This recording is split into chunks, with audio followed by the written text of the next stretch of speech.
नमस्कार श्रोता बंधु स्वागत करुच्ची आम यूट्यूब चैनल बिरंची दास शो को प्रति रविवार परी आज मध्य एक सुंदर कहानी आपण मानक पई आनी आछि। गोटे सप्ताह तले आपण मानकर खूब स्नेह और सदिच्छा साउंटी थिबा गाल्पिक श्रीकांत भद्रंक आउ एक चमत्कार कहानी जार शीर्षक अछि सोनियार स्वप्न। एक सत्य घटना पर आधारित यह कहानीटी सामान्य दीर्घ होई पारे हेले आपण मानकु शेष पर्यंत यह बांधि रखिबार यथेष्ट क्षमता रखिछि। आशा आपण मान निश्चित शेष जाए शुणिबे आ मूल्यवान मतामत देबाकू आदौ भूलिबेनि। तेबे कहानी भितर को जिबा पूर्वर मु कहि रखी जदि आपण माने एजे हम चैनल को सब्सक्राइब करि नाथि ताहले अविलंबे करि दियंतु, कारण आमर समस्त नुआ नोटिफिकेशन आपण ही प्रथम पाइबे। तेबे आजिर कहानीर शीर्षक अछि सोनियार स्वप्न, गाल्पिक श्रीकांत भद्र। सपनी को आज निद नाही। राति आसी 12टा बाजिलाणी ता आखिरे आज आखिए स्वप्न। सबुदिन भली आज भी छोटिया आशाटीए स्वप्न हुई ता मन आकाश रे घूरी बुलुछि। बिछणारे पड़ी देखुतला तार सेई फुटा चाଳ भितरु आकाश रे बिछुड़ी होई पड़िथिबा तारा गुड़िको। ता स्वप्न सब सेई तारा भली सबुदिन राति आसंती आउ राति पाहु पाहु झरा सेफाली परी ता घर बाड़ी पछपटे झड़ी जाती। सपनी पुणी प्रकृतिस्थ होई लागी पड़े जीवन को जीवार युद्धे। मनर आज तार कहीं केते उत्साह। एई फुटा चाଳ घरटा दिने तार स्वप्नर महलटी हब। शिबू तार चाकरी करिवो आउ शिबू बापा को पेंशन मिलिवो आउ सीए आउ कहीं मूल मजूरी करिवो। एमिति भाबु भाबु रातिर अंधार भितरे सपनी मुहरे हस धारटी खेलीगला। ठाकुर को हाथ जोड़ी प्रार्थना करुला, सतरे ठाकुरे तुमे केते दिन पर आम डाक टिके शुणिल। सपनी लागिगला सोनिया छाती रे। बयस बा केते ताकू? एई 35 कि 36 हब। 18 वर्ष न पुरुण तो सोनिया हाथ धरी ए घर एरुंडी बंध डेईथिला। 3टा छुआ सिना बाघर वर्ष केईटारे होईगला, हेले आजी तार कोन टिके मन नाही ना देह नाही। सोनिया को टिके जाबुड़ी धरिला। आजी ता मन आउ देहरे सेई नवजौवनर ढेउ। कुआरी लताटीए भली लटेई होईगला सोनिया देहरे। बाघर प्रथम केईटा मास छाड़ीदेले एमितिका खुशीर दिन केतेबा आसीछि तांको जीवन रे। सपनी मने पकेइले भी मने पड़ुनी। सकाळु उठिले सोनिया चाले नई कूलको। डंगा पूजा करी आरंभ करी ता नीतिदिनिया डंगा बाहिबा काम। सोनिया नथिले नई घाट खाँ खाँ लागे। गाँ लोके व्यस्त होई पड़ती, जमितिकी सोनिया बिना समस्त जीवन गाड़ी अटकी जाए। हुरी पकांती सोनिया सोनिया कही। सोनिया गंडे ठीक रे खाई भी पारे ना। खाइबा जगार उठी जाए लोकंक डाकरे। आज नुहे को 7 पुरुष रे बेउसा। पानी आउ डंगा सांगरे जन्म जन्मर संपर्क। सोनिया बा केमिति व्यतिक्रम होइतांता।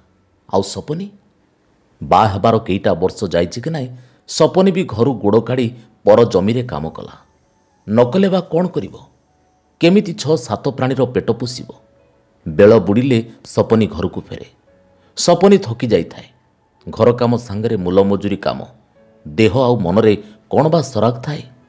राति 9 बाजू बाजू डिबिरी आलुओ लिभि जाए सोनिया घरे। आउ से अंधार भितरे सपनीटा केते स्वप्न देखिछि ता सोनिया आउ तार कुनी कुनी छुआंक भविष्यत को नहीं। आज किंतु सपनी प्रीतिमयी प्रगल्भा झरणाठिए। से झरणार पवित्र जल आज सोनिया को भिजेई दब। सोनिया मुह को टिके बुलेई धरिला निज मुह पाखक। किंतु सोनिया थिला निश्चल आ नीरव। सोनिया देहरे से उष्मता नथिला। सपनी सोनिया मुहरे हाथ बुले आनिला। सपनी हाथरे सोनिया आखिर अश्रुबिंदु। खट तले जलुथबा लंठन को टिके तेजी देला सपनी।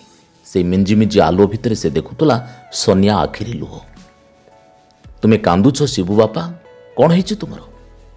सोनिया थिला निरुत्तर। सपनी मनर अनेक प्रश्न। कौन हैला? आज भली दिन रे शिबू बापा आखिरी लुह? पुणी पचारिला, कौन हेछि कहना तुमर? सोनियार कंठ थिला रुद्ध।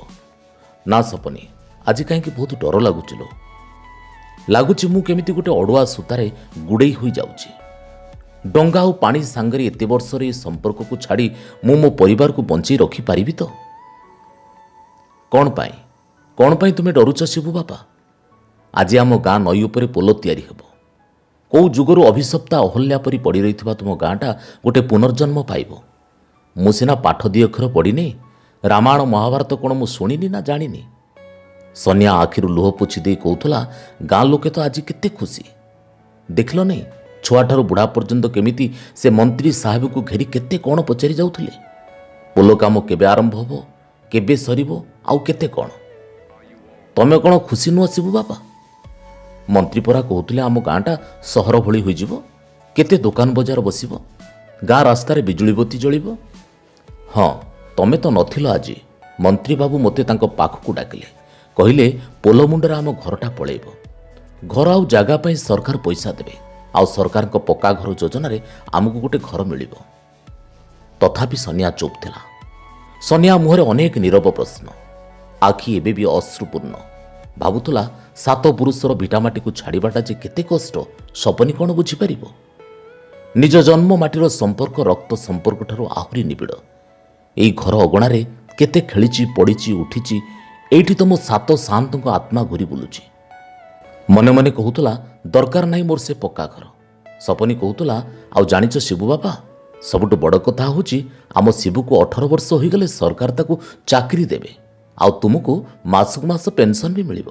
ଆମର ଏଇ ସାତ ପୁରୁଷର ବେଉସାଟା ବନ୍ଦ ହୋଇଯିବ ନା, ସେଥିପାଇଁ। ସନିଆ କହିଲା, ହଁ ଲୋ ସପନି, ମୁଁ ସବୁ ଶୁଣିଛି। ଆଜି ସଞ୍ଜବେଳେ ଗାଁ ଲୋକଙ୍କଠାରୁ ସବୁ ବୁଝିଛି।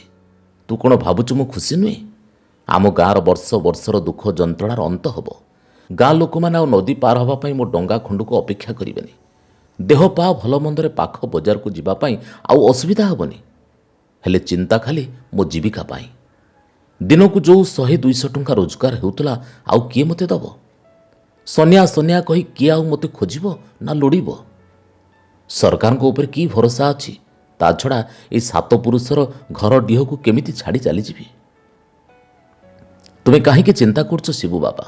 ଶିବୁକୁ ଆମର 15 ପୁରି 16 ଚାଲିଲାଣି ପା। ଏଇ ବର୍ଷ ତ ତାର ମେଟ୍ରିକ୍ ପରୀକ୍ଷା। ଦେଖୁ ଦେଖୁ ତାକୁ 18 ବର୍ଷ ହୋଇଯିବ। ଶିବୁ ଚାକିରି କଲେ ତ ଆମ ଦୁଃଖ ଚାଲିଯିବ। କେତେ ଦିନ ବା ତୁମେ ଏଇ ଡଙ୍ଗା ବୋହି ପେଟ ପୋଷିବ? ଦିନ ରାତି ଖଟି ଖଟି ଥକି ଯାଉଛ। ଆଜି ଯାଏ କ'ଣ କରିଛ ନିଜ ପାଇଁ? ମୁଣ୍ଡ ଉପରେ ଭଲ ଛପର ଖଣ୍ଡେ ବି ନାହିଁ। ଖାଲି ପେଟକୁ ଖାଇ ବଞ୍ଚିବା କଥା। ସନିଆଟା ଚୁପ୍ ଥିଲା। କ'ଣ କହିବ, କି ଉତ୍ତର ଦେବ? ସପନିଟା ବି ସତ କହୁଛି। ଡଙ୍ଗା ବାହିବା ଆଉ ମାଛ ଧରିବା ତ ତାର କୌଳିକ ବେଉସା। ହେଲେ ଆଜି ଯାଏ ଘର ଖଣ୍ଡେ କରିପାରିନି କି ସପନି ମନ ଲାଖି ଭଲ ଖଣ୍ଡେ ଲୁଗା ଜାମା ବି ଦେଇପାରିନି। ସନିଆ ଆଖିରୁ ଲୁହ ସବୁ ଅପସିଟି ଯାଇଥିଲା। ତା ଆଖିରେ ବି ସପନିର ସ୍ୱପ୍ନ ସବୁ ନିମିଷେକ ପାଇଁ ଭରିଗଲା। ସପନିକୁ ନିଜ ଆଡ଼କୁ ଟିକେ ଭିଡ଼ି ଧରିଲା। ତାରି ବାହୁ ଭିତରେ ସପନିର ସ୍ୱପ୍ନ ସବୁ ଫୁଲ ହୋଇ ଫୁଟିବା ଆରମ୍ଭ କଲା। ସନିଆ ଶୋଇପଡ଼ିଥିଲା ଆଉ ସେଇ ସ୍ୱପ୍ନର ସମ୍ଭାରକୁ ନେଇ। ସକାଳୁ ଉଠି ଦେଖୁଥିଲା ଏକ ନୂତନ ସୂର୍ଯ୍ୟର ସୁନେଲି କିରଣ। ସେ କିରଣରେ ଭରି ହୋଇଥିଲା ଜୀବନକୁ ଜୀଇଁବାର ନୂଆ ସମ୍ଭାବନା। ସକାଳକୁ ନଈଘାଟରେ ଅନେକ ଚର୍ଚ୍ଚା। ସନିଆର ଭାଗ୍ୟ ବଦଳିଯିବ। ସନିଆ ପୁଅ ଚାକିରି କରିବ। ସନିଆର କୋଠା ଘର ହେବ। ଏମିତି କେତେ କଥା। ହେଲେ ସନିଆ ଖାଲି କାଠଟିଏ ଭଳି ଶୁଣୁଥାଏ। ମନେ ମନେ ଭାବୁଥିଲା ଜୀବନରେ ତ ଅନେକ ଲୋକଙ୍କୁ ଏଇ ନଈରେ ସେ ପାର କରିଛି। ହେଲେ ଆଜି ନିଜେ ସିଏ ଏକ ଭଙ୍ଗା ନୌକାର ଯାତ୍ରୀ। ସତରେ କ'ଣ ଭଗବାନ ତାକୁ କୂଳରେ ଲଗେଇବେ? ଦେଖୁ ଦେଖୁ ମାସ କେଇଟାରେ ପୋଲ ନିର୍ମାଣ କାର୍ଯ୍ୟ ଆରମ୍ଭ ହୋଇଗଲା। ନଦୀ ଦେହରେ ଅନେକ ବଡ଼ ବଡ଼ ମେସିନ୍ ମାନଙ୍କର ଗର୍ଜନ ତର୍ଜନରେ ତା ଛାତିଟା ଥରି ଉଠିଲା। ନଈକୁ ସେ କେତେ ଭଲ ପାଏ, ଠିକ୍ ତା ମା ଭଳି। ମାର ସ୍ନେହ କ'ଣ କେବେ କାହିଁ ମନେ ପଡ଼େନି ତାର। ମା ଚାଲିଗଲା ପରେ ତା ବା'ର କାନ୍ଧ ଆଉ ଏ ନଈର କୂଳ ତା ପାଇଁ ସବୁକିଛି। ଆଜି କାହିଁକି ଲାଗେ ତାକୁ କିଏ ତା ମାର ଛାତିକୁ ଚିରି ପକାଉଛି। ବହୁତ କଷ୍ଟ ଲାଗେ ସନିଆକୁ। ଜମି ଗୁଣ୍ଠେ ସିନା ତାର ନାହିଁ, ହେଲେ ତା ଆଖି ଆଗରେ ବିସ୍ତୀର୍ଣ୍ଣ ନୀଳ ଜଳରାଶି। ଆଉ ସେ ଜଳ ହିଁ ତାର ଜମି ଆଉ ଜୀବନ। ବଡ଼ି ଭୋରୁ ବା ସାଙ୍ଗରେ ମାଛ ଧରା, ଆଉ ତାପରେ ଡଙ୍ଗା ବାହି ଲୋକଙ୍କୁ ନଈ ପାର କରିବା। ଏଇ ତ ବେଉସା। ହେତୁ ହେଲା ଦିନରୁ ତାର ଏହା ହିଁ ଚାଲିଛି। ସନିଆଟା କାହାଠାରୁ ଜୋର କରିକି ପଇସା ଆଦାୟ କରେନି। ଘାଟ ମାହାସୁଲ ଯିଏ ଯେତେ ଦେଲା ଅଣ୍ଟିରେ ଖୋସି ଦିଏ। ଗରିବ ଗୁରୁବା ଲୋକଠୁ ପଇସା ନିଏନି। ଓଲଟା କେତେବେଳେ ନିଜେ ଟଙ୍କେ ଅଧେ ଦେଇଦିଏ। ଆଉ ସେଥିପାଇଁ ସନିଆକୁ ସମସ୍ତଙ୍କ ଆଦର। ସେଦିନ ସନିଆ ସପନିକୁ କହୁଥିଲା, ସପନିଲୋ, ତୋ ସାଙ୍ଗରେ ବାହାଘର ହେଲା ବେଳକୁ ଏଇ ତ ସେଇ ନଈ। ମୋ ବା ତୋତେ ଦେଖେଇ ଦେଇ କହିଥିଲା, ମାରେ ଏଇ ନଈ ହିଁ ଆମ କ୍ଷେତ, ଆଉ ଏ ଡଙ୍ଗା ଯୋଡ଼ାକ ଆମ ଜୀବନ। ସନିଆ ମନେ ପକାଉଥିଲା ଛୋଟବେଳେ ଫସଲ ଅମଳ ବେଳେ କେମିତି ବା ସାଙ୍ଗରେ ଅଖାମୁଣି ଧରି ଏ ଖଳାରୁ ସେ ଖଳା, ଏ ବିଲରୁ ସେ ବିଲ ବୁଲିକି ଗାଁ ଲୋକଙ୍କଠାରୁ ଆଟି ଆଦାୟ କରେ। ଜମି ନଥିଲେ କ'ଣ ହେଲା, ଆଟି ଆଦାୟରେ ଘର ପୁରିଯାଏ। ଅନ୍ତତଃ 7-8 ମାସ ତା ଘର ଚଳିଯାଏ। ଆଜି ବି ସନିଆ ଘରେ ନୂଆ ଧାନ ପୁରୁଣା ହୁଏ। ପୁରୁଣା ଦିନ ଭାବୁ ଭାବୁ ଆଜି ସନିଆ ଆଖି ଛଳଛଳ ହୋଇଯାଉଥିଲା। ଦେଖୁ ଦେଖୁ ବର୍ଷଟା ପାର ହୋଇଗଲା। ପୋଲ ମୁଣ୍ଡଟା ଆଉ କେଇଟା ଦିନରେ ତା ଘରକୁ ଲାଗିଯିବ। ଆଜି ସକାଳୁ ସକାଳୁ ତା ଘରେ ନୋଟିସ୍ ଲାଗିଗଲା। ଘର ଭାଙ୍ଗି ସରକାର ଦେଇଥିବା ଗାଁ ଶ୍ମଶାନ ମୁଣ୍ଡରେ ଗୁଣ୍ଠେ ଜାଗାକୁ ଯିବାକୁ ପଡ଼ିବ। କ'ଣ କରିବ ସେ? ତା ପୁରୁଣା ଘରଟିଅ ଆଉ ଘର ପାଇଁ ତ ଆଜି ଯାଏଁ କ୍ଷତିପୂରଣ ମିଳିନି। ସପନୀ କହୁଥିଲା, ହେଇଟି ତୁମେ ଟିକେ ଗାଁ ସରପଞ୍ଚକୁ କହୁନ, ପଇସା ନଦେଲେ ଆମେ ନୂଆ ଜାଗାରେ ଘର କରିବୁ କେମିତି? ଗରିବ ଲୋକ ମୁଣ୍ଡ ଗୁଞ୍ଜିବୁ କେଉଁଠି? ସନିଆ ୟା ଭିତରେ ବାରଦ୍ୱାର ଶୁଣ୍ଡି ପିଣ୍ଡା ହୋଇଗଲାଣି। ଏ ଅଫିସରୁ ସେ ଅଫିସ ଦୌଡ଼ି ଦୌଡ଼ି ଚପଲ ଛିଣ୍ଡିଗଲାଣି। ସମସ୍ତଙ୍କର ସେ ଗୋଟିଏ କଥା, ଘର ଢିଅଟା ତା ଗୋସାପା ନାଁରେ ଅଛି, କାଗଜପତ୍ର ଠିକ୍ ନ କଲେ ସେ ପଇସା କେମିତି ମିଳିବ? ସନିଆ କ'ଣ ଯେ ଜାଣିଛି କି କାଗଜ କେଉଁଠୁ ଯୋଗାଡ଼ କରିବ? ବାପ ଜେଜେଙ୍କ ମୃତ୍ୟୁ ଆଉ ବଂଶାବଳୀ ପ୍ରମାଣପତ୍ର କେଉଁଠୁ ଏତେ ଜଲ୍ଦି ପାଇବ? ସନିଆ ଦୌଡ଼ି ଦୌଡ଼ି ଥକି ଗଲାଣି। ଏଣେ ଠିକାଦାରର ତାଗିଦ, ଘର ନ ଛାଡ଼ିଲେ ପୋଲିସ ଲଗେଇକି ଘର ଭଙ୍ଗାଯିବ। ସନିଆ କାକୁତି ହେଉଥିଲା ବାରମ୍ବାର ଠିକାଦାର ପାଇଁ। ଆଜି କିନ୍ତୁ ଆଉ ଉପାୟ ନାହିଁ। ପୋଲିସ ଆଉ ମାଜିଷ୍ଟ୍ରେଟ ଆସିଛନ୍ତି ସନିଆକୁ ତା ଭିଟା ମାଟିରୁ ଉଚ୍ଛେଦ କରିବା ପାଇଁ। ସନିଆ ହାତ ଯୋଡ଼ି ଠିଆ ହୋଇଗଲା, ହେଲେ କିଛି ଶୁଣିବାର ନାହିଁ। ମାଜିଷ୍ଟ୍ରେଟଙ୍କ କଡ଼ା ତାଗିଦ। ଆରମ୍ଭ ହୋଇଗଲା ଉଚ୍ଛେଦ କାର୍ଯ୍ୟକ୍ରମ। ଠିକାଦାର ଡୋଜର ମେସିନ୍ ଘର ଘର ହୋଇ ମାଡ଼ି ଆସିଲା ତା ଘର ଆଡ଼େ। ଘରଟା କଡ଼କଡ଼ ହୋଇ ଭାଙ୍ଗିଗଲା। ସନିଆକୁ ଲାଗୁଥିଲା ଯେମିତି ତାର ପିଞ୍ଜରା ହାଡ଼ ସବୁ ଭାଙ୍ଗି ଖଣ୍ଡ ଖଣ୍ଡ ହୋଇଯାଉଛି। ସନିଆ ଠିଆ ହୋଇଥିଲା ଶୁଖିଲା କାଠ ଗଣ୍ଡିଟିଏ ଭଳି। ସପନୀର ପ୍ରଳାପରେ ପରିବେଶଟା ଫାଟି ପଡ଼ୁଥିଲା। ନିମିଷକ ମଧ୍ୟରେ ସନିଆ ଆଖି ଆଗରେ ତାର ସେହି ସାତ ପୁରୁଷର ଘରଟା ମାଟିରେ ମିଶିଗଲା। ସନିଆ ଉଣ୍ଡାଳି ହେଉଥିଲା ନିଜର ଅସ୍ତିତ୍ୱକୁ ସେଇ ଧୂଳିମାଟି ଭିତରେ। ଗାଁ ଲୋକଙ୍କ ସାହାଯ୍ୟରେ ସନିଆ ଝାଟିମାଟି ଘର ଖଣ୍ଡେ ତିଆରି କରିଛି ଗାଁ ମୁଣ୍ଡରେ। ସନିଆ କହୁଥିଲା, ସପନୀଲୋ, ନଈର ଚୋରା ବାଲିରେ ଆମେ ଫସି ଯାଇଛେ। ଯେତେ ଚେଷ୍ଟା କଲେ ବି ଗୋଡ଼ ଖାଲି ତଳକୁ ତଳକୁ ଯାଉଛି। ସପନୀ ବି ଦେଖୁଥିଲା ତାର ସ୍ୱପ୍ନ ସବୁ କେମିତି ଧୀରେ ଧୀରେ ହାତ ମୁଠାରୁ ବାଲି ଖସିଲା ଭଳି ଖସି ପଡ଼ୁଛି। ଦେଖୁ ଦେଖୁ ଗାଁ ପୋଲଟା ତିଆରି ସରିଗଲା। ମନ୍ତ୍ରୀବାବୁ ଗାଁକୁ ବଡ଼ ଆଡ଼ମ୍ବରରେ ଆସି ନାଲି ଫିତା କାଟି ଉଦ୍ଘାଟନ କଲେ। ସେଦିନ ଗାଁଟା ଯାଙ୍କ ବାଜା ବାଣରେ ଫାଟି ପଡ଼ିଲା। ମନ୍ତ୍ରୀ ସନିଆକୁ ଡାକି ହାତରେ ସରକାରଙ୍କ ପକ୍କା ଘର ଯୋଜନାରେ ଅନୁମୋଦନ ପତ୍ରଟି ଧରେଇ ଦେଲେ। ଆଉ ବର୍ଷକ ପାଇଁ ମାସକୁ 1000 ଟଙ୍କା କରି ଭତ୍ତା କାଗଜଟା ବି ଧରେଇ ଦେଲେ। ଭାଙ୍ଗି ଯାଉଥିବା ସ୍ୱପ୍ନ ସବୁ ପୁଣି ଯୋଡ଼ିବାକୁ ଲାଗିଲା। ସପନୀ ମନରେ ପୁଣି ଆଶାର ଆଲୋକ। କହୁଥିଲା, ଶିବୁ ବାପା, ପୁରୁଣା କଥାକୁ ପାଶୋରି ପକା। ଯାହା ହେଲା ହେଲା। ଏଥର ସରପଞ୍ଚ ବାବୁଙ୍କୁ କହି ବ୍ଲକ ଅଫିସରୁ ଜଲ୍ଦି ପଇସା ଉଠାଇବା ପାଇଁ ବ୍ୟବସ୍ଥା କର। ସନିଆ ଦୌଡ଼ିଗଲା ସରପଞ୍ଚ ବାବୁଙ୍କ ପାଖକୁ। ସରପଞ୍ଚ ବାବୁ କହୁଥିଲେ, ଦେଖ ସନିଆ, ସରକାରଙ୍କ ଯୋଜନାରେ ସାମିଲ ହେଲୁ, ଘର ପାଇବୁ, ହେଲେ କିଛି ଖର୍ଚ୍ଚ ନ କଲେ କେମିତି ଘର ତିଆରି ଟଙ୍କା ମିଳିବ? ସନିଆ ଅନେଇଥିଲା ପ୍ରଶ୍ନୀଳ ଆଖିରେ। ଭାବୁଥିଲା, ଇଏ ପୁଣି ଆଉ କେଉଁ ଗୋଲକ ଧନ୍ଦାରେ ଫସିଗଲା କି? ସରପଞ୍ଚ କହୁଥିଲେ, କ'ଣ ଦେଖୁଛୁ? ଏଇଟା ତ ସରକାରୀ ବ୍ୟବସ୍ଥାର ଭିତରି କଥା, ଯାହା ଚାଲିଛି ସେଇଆ କହୁଛି। ସନିଆ ଥିଲା ନିର୍ବାକ। ମୁହଁରୁ ବାହାରିଗଲା, କେତେ ବାବୁ? ସରପଞ୍ଚ କହୁଥିଲେ, ଏଇ 20%। ସନିଆ ବୁଝିପାରିଲାନି, ବୋକାଟା ଭଳି ଦେଖୁଥିଲା। କ'ଣ ଭାବୁଛୁ? ତୋର ଘର ତିଆରି ପାଇଁ ପ୍ରଥମ କିସ୍ତିଟା ଦେଇଦେଲେ ହେଇଯିବ, ମାନେ 25,000। ସନିଆ କାନ ମୁଣ୍ଡଟା ଘାଇଁ ଘାଇଁ କଲା। ମୁଣ୍ଡଟା ଟିକେ ବୁଲିବା ଭଳି ଲାଗିଲା। ମୁଣ୍ଡ ଆଉଁସି ଆଉଁସି ଘରକୁ ଫେରିଲା। ସେଦିନ ରାତିରେ ଆଉ ନିଦ ନାହିଁ। ସପନୀ କହୁଥିଲା, ହେଇଟି ଶିବୁ ବାପା, ଆମର ଆଉ ଛୋଟ ଡଙ୍ଗାଟା କ'ଣ ହେବ? ବିକି ଦେଉନ କାହାକୁ, ଯାହା ହେବ ସରପଞ୍ଚକୁ ଦେଇଦେବ। ସନିଆ ଭାବୁଥିଲା, ଛୋଟ ଡଙ୍ଗାଟା ସାଙ୍ଗରେ ତାର ଅନେକ ସ୍ମୃତି। ତା ବା'ର ଡଙ୍ଗା ସେଇଟା। ସେଇ ଡଙ୍ଗାରେ ତା ବା'ର ଆତ୍ମା ଅଛି। କେମିତି ସପନୀକି ବୁଝେଇବ? ସନିଆ କହିଲା, ନା ସପନୀ, ବଡ଼ ପଟୁଆଟା ବିକିଦେବି ପଛେ ଛୋଟକୁ ବିକିବେନି। ତୋର କ'ଣ ମନେ ନାହିଁ ସପନୀ, ତୋତେ ବା ହୋଇ ଆସିବା ବେଳେ ମୋ ବା ପରା ଆମ 2 ଜଣଙ୍କୁ ବସେଇ ଏଇ ଡଙ୍ଗାରେ ପାର କରିକି ଘରକୁ ଆଣିଥିଲା? ନା ସପନୀ ନା। ସନିଆ କଣ୍ଠ ଭାରି ହୋଇଗଲା। ସେଇଆ ହେଲା। ବଡ଼ ପଟୁଆ ବିକି ଯାହା ହେଲା ସରପଞ୍ଚକୁ ଧରେଇଦେଲା। ଟଙ୍କା 20,000। ସରପଞ୍ଚ ବାବୁ ତଥାପି ମନଉଣା କରୁଥିଲେ। ସନିଆଟା କାକୁତି କରି ଘରକୁ ଫେରିଲା।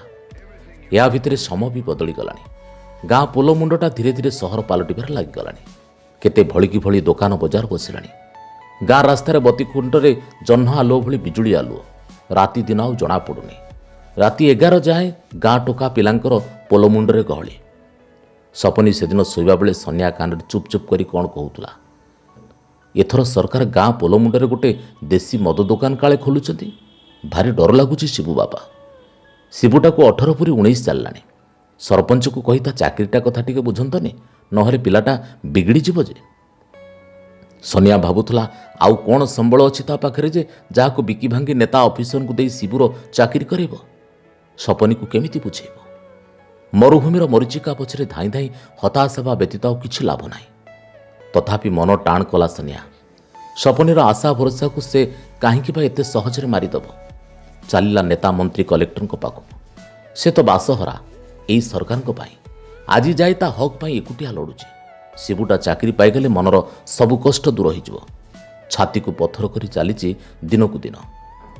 सबुटी से गोटे कथा फाइल जाइए ऊपर को आसिले जा हम ए टेबुल से टेबुल भितर दूरता ताकू लगे जोजन जोजन बाट सांगे समान। ताकू कौन से बिना पैसा से पार करि परिबो। तथापि गोड़ भांगी ठिया हुई रहे। कहार तो टिके दया हब। पेटर भोक और आखिर लुह को लुचई दिए सपनी पाखे। सपनीटा देह को टाण करी बिलरे खटी घर चलाऊे। से तो सबू छाड़ी बुलुची ए ऑफिस रु सी ऑफिस। कहीं बा सपनी मनरे कष्ट देव। 2 वर्ष बीतीगलानी। सबू रास्ता तापाई सरीगला भली लगुच। केते दिन सपनी को मिछ स्वप्न देखब। सेणे तार से पक्का घरटा भी अधा अधूरा हो पड़ रही टंका अभाव। से आ मरीचिका पछरे धाई पारिबनी। शोइबा बेले भावुला सपनी को आज कहीदेव ता देई आउ शिबुर चाकरी हेबनी। सपनी आज पूरापूरी चुपचाप। केते पचारिबार सपनी कहूला ना शिबु बापा केते दिन हम तुमको कहबी कहू नथिली। तुमे सिना जानीपारुन शिबुटा आमर गाँ पिलांक सागर पड़ी बहुत मद पिउचे। जेते बुझेले भी बुझुनी कौन करिवो। काम धंदा तो किछि नाई। ता चाकरीटा टिके जल्दी होई जांतानी। सोनिया कहि पारलानी सत कथा। मन कथा मनरे मारी सोई पड़िला। ता परदिन सकाळु सकाळु गाँ पोल मुंडरे लोकंक भिड़। सोनिया खबर पाई दौड़ी गला। आउ देखुला शिबुटा शोइछि पोल मुंडरे। किए कहूला विषाक्त मद थिला तो किए कहूला शिबुटा कौन खाई देछि। सोनिया देखुला शिबु तार एकदम नीरव निद्रारे शोई पड़िछि। जेते डाकिले भी शिबुर निद भांगुनी। सोनिया थिला निर्बाक। ता चारिपट खाली अंधार आ अंधार। सपनी चेताशून्य हो पड़ जाइथिला शिबुर छाती उपरे। खबर पाई पुलिस आसी शिबुर मृत शरीर को नहीं गला।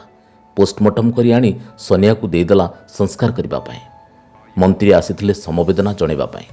गाँ सारा लोक रुंड होइथांती। मंत्री सोनिया मुंडरे हाथ बुले आश्वासना देउथांते।